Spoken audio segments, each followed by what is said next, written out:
Hi student, welcome to NCERT NEET Adda. मेरा नाम है Bharti and I am your zoology educator. आप लोगों का ह्यूमन रिप्रोडक्शन का जो टॉपिक है बेटा जी, मैं ऑलरेडी वाईटी पे कवर करा चुकी हूँ।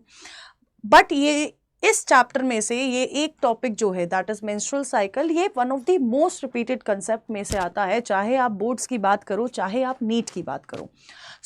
ये एक टॉपिक है जो हमें बार बार रिवाइज करते रहना चाहिए क्योंकि ये थोड़ा सा कंफ्यूजिंग भी है और बहुत इंटरेस्टिंग भी है।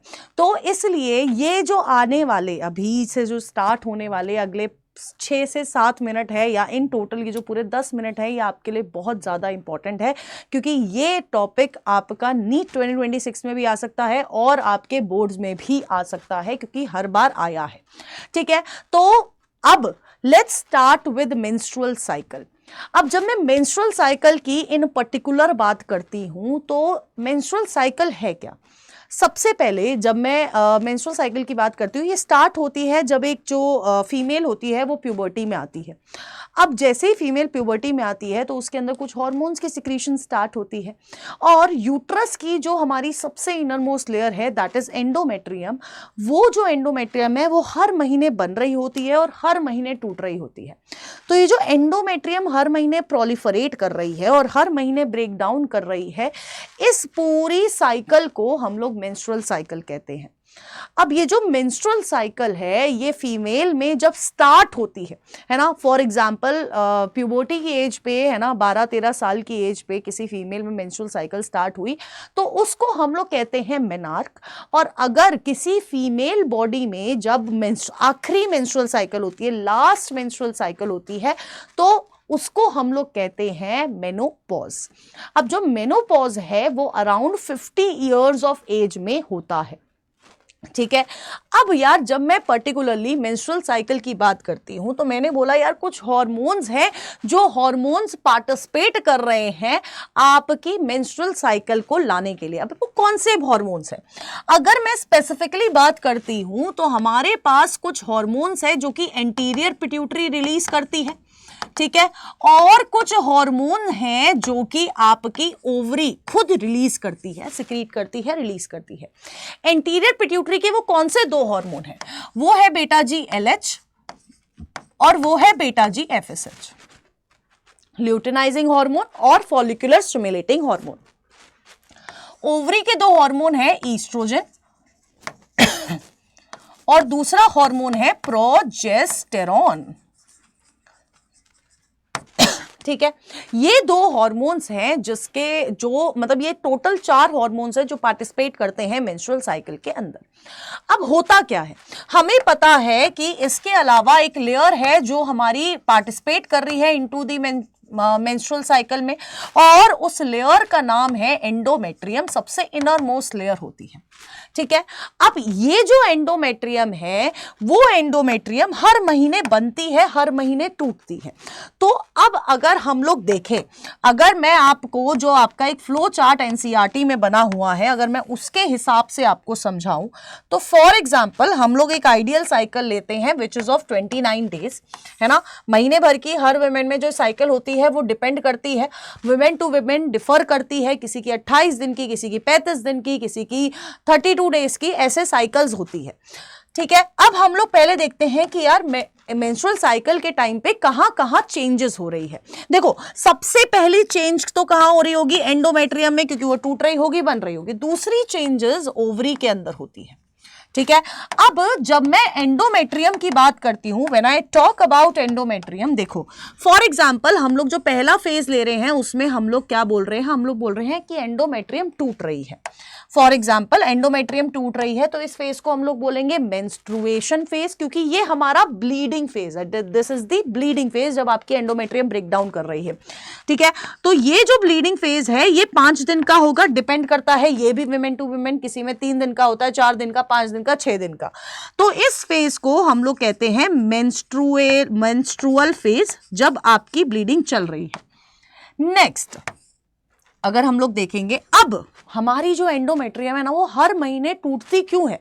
वो हर महीने टूटती इसलिए है क्योंकि बेचारा स्पर्म आता नहीं है, ओवा फर्टिलाइज नहीं होता है, फिर एंडोमेट्रियम थक हार के टूट जाती है। लेकिन हमारी एंडोमेट्रियम ऑप्टिमिस्टिक बहुत है, वो फिर अगले महीने बनना शुरू होती है।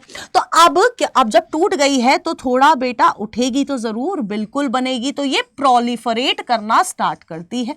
ठीक है, अब जब एंडोमेट्रियम बनना शुरू होती है तो 14th डे तक वो नॉर्मल पेस से बन रही होती है।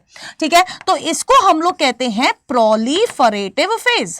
ठीक है, अब यार मेरी बात सुनो, अब क्या होता है, अब ना 14th डे को ना एक मतलब एंडोमेट्रियम को ना अपने आप को ग्रो करने का एक रीजन मिल जाता है, एक मुद्दा मिल जाता है कि यार मैं इस वजह से जो है इस तरह से अपनी एंडोमेट्रियम को ग्रो करना चाहिए। क्यों, क्या है वो वजह? उसको एक वजह मिल जाती है और वो वजह है कि ओव्यूलेशन हो जाती है। तो उसको लगता है देख ओवा तो आ गया है, क्या पता अब स्पर्म भी आ जाए, तो वो अपनी थिकनेस जो है बढ़ाने लगती है, वो सिक्रीटरी इन नेचर हो जाती है। और साथ की साथ ये काम सिक्रीटरी और थिकनेस क्यों बढ़ा रही है? ताकि वो आने वाले फर्टिलाइज्ड एग का ध्यान रख सके, क्योंकि हमें पता है कि एंडोमेट्रियम जो होती है उसका बहुत सीधा सीधा रोल है फॉर फर्टिलाइज्ड एग को ध्यान रखने में। क्योंकि अगर एंडोमेट्रियम खराब हुई तो बेटा जी सब कुछ खराब हो जाएगा, आपका प्रेगनेंसी नहीं हो पाएगी।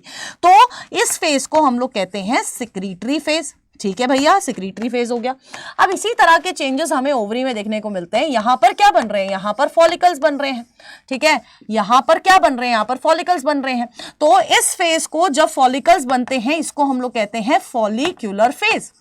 अब यहां पर आपका जो ग्राफियन फॉलिकल है वो रप्चर होता है और ओवा रिलीज करता है ऑन दी 14th डे, तो इसको ओव्यूलेटरी फेज बोला जाएगा। ठीक है, अब इसके बाद आपका क्या बनता है? इसके बाद बनना शुरू होता है कॉर्पस ल्यूटियम। कॉर्पस ल्यूटियम बनता है, तो इस फेज को हम लोग कहते हैं ल्यूटियल फेज। तो ये 3 फेजेस हैं जो आपकी एंडोमेट्रियम में चल रहे हैं, ये 3 फेजेस आपकी ओवरी में चल रहे हैं। अब बात करते हैं कि यार आपका जब मैं हार्मोन्स की बात कर रही हूं तो कैसे चल रहा है। अब आपने ग्राफ के फॉर्म में हार्मोन्स पढ़े होंगे, अब मैं आपको टैब्यूलर मतलब फ्लो चार्ट के फॉर्म में बताती हूं किस तरह से हार्मोन्स वर्क करते हैं। ठीक है, और ये चीज आपको बहुत हेल्प करेगी। सबसे पहले आपका हाइपोथैलेमस भैया खाली बैठे थे, उन्होंने उनको बोला कि यार अब चलो किसी को परेशान करता हूं, तो उन्होंने GnRH भेजा। किसके पास? एंटीरियर पिट्यूटरी के पास। एंटीरियर पिट्यूटरी ने क्या करा? सबसे पहले FSH रिलीज करा। FSH क्यों रिलीज होता है? कौन क्या करवाता है? फॉलिकल्स की फॉर्मेशन कराता है। अब ये जो फॉलिकल्स है ये फॉलिकल्स डेवलप कराएंगे, है ना, फॉलिकल्स की डेवलपमेंट कराएगा। बीच में आपकी थीका इंटरना बनेगी, थीका इंटरना बनेगी तो ईस्ट्रोजन रिलीज होना शुरू हो जाएगा। अब यार ईस्ट्रोजन रिलीज होना शुरू हो गया है, अब क्या होगा? ईस्ट्रोजन जाता है एंटीरियर पिट्यूटरी के पास और इसको एक पॉजिटिव फीडबैक देता है। अब जब ईस्ट्रोजन एंटीरियर पिट्यूटरी को पॉजिटिव फीडबैक देता है उसके बाद एंटीरियर पिट्यूटरी LH को रिलीज करती है। अब ये LH क्या करता है? ये LH एकदम पीक पे आ जाता है, आपका FSH पीक पे आ जाता है और आपका ईस्ट्रोजन पीक पे आ जाता है। और जब LH पीक पे आता है उसको हम लोग कहते हैं LH सर्ज। और जब LH सर्ज आता है उसका मतलब है कि अब क्या हो जाएगी? ओव्यूलेशन हो जाएगी। अब देखो यहां पर there is no role of progesterone, ये आपका ओव्यूलेशन से पहले वाले फेज है। इस तरह से पूरी आपकी हार्मोन साइकिल चल रही है। यहां पर नो रोल ऑफ प्रोजेस्टेरोन, यहां पर प्रोजेस्टेरोन आया ही नहीं है, क्योंकि प्रोजेस्टेरोन को कौन रिलीज करता है? कॉर्पस ल्यूटियम रिलीज करता है। कॉर्पस ल्यूटियम अभी तक बना ही नहीं है। अब देखो अब क्या होगा? अब क्या होगा? देखो अब ओव्यूलेशन हो गया है, ठीक है, अब कॉर्पस ल्यूटियम डेवलप होगा। कॉर्पस ल्यूटियम जब डेवलप होगा तो उसकी डेवलपमेंट के लिए हमें LH भी चाहिए, हमें FSH भी चाहिए। ठीक है, अब कॉर्पस ल्यूटियम डेवलप हुआ, ये प्रोजेस्टेरोन भी रिलीज करेगा और ईस्ट्रोजन भी रिलीज करेगा। अब क्या होता है? ये जो ईस्ट्रोजन है अब क्या करेगा? एंटीरियर पिट्यूटरी को नेगेटिव फीडबैक देगा। अब आप बोलोगे कि मैम अब क्यों नेगेटिव फीडबैक दे रहा है? क्योंकि अब ईस्ट्रोजन को पता लग गया है कि फर्टिलाइजेशन नहीं हुई है, और फर्टिलाइजेशन नहीं हुई है तो अब बहुत ज्यादा जरूरी है कि अब जो आपकी एंडोमेट्रियम है वो ब्रेक डाउन कर जाए। तो ईस्ट्रोजन जब आपके एंटीरियर पिट्यूटरी को नेगेटिव फीडबैक देगा तो एंटीरियर पिट्यूटरी LH और FSH सारे जो हॉर्मोन्स हैं उनकी सिक्रीशंस कम कर देंगे और जिसके वजह से क्या हो जाएगी, मेंस्ट्रुएशन हो जाएगी, यानी कि ब्लीडिंग स्टार्ट हो जाएगी। एंड दिस इज व्हाट हमारी मेंस्ट्रुअल साइकिल इस तरह से हमें दिखती है, ठीक है। And it is a most repeated concept, आपके नीट में भी आता है और साथ के साथ आपके बोर्ड्स में भी पूछा जाता है। So I hope it is clear now. ऐसे ही वीडियोस आपको टाइम टू टाइम मिलती रहेंगी। Till then all the best and stay tune on NCERT NEET Adda 24/7।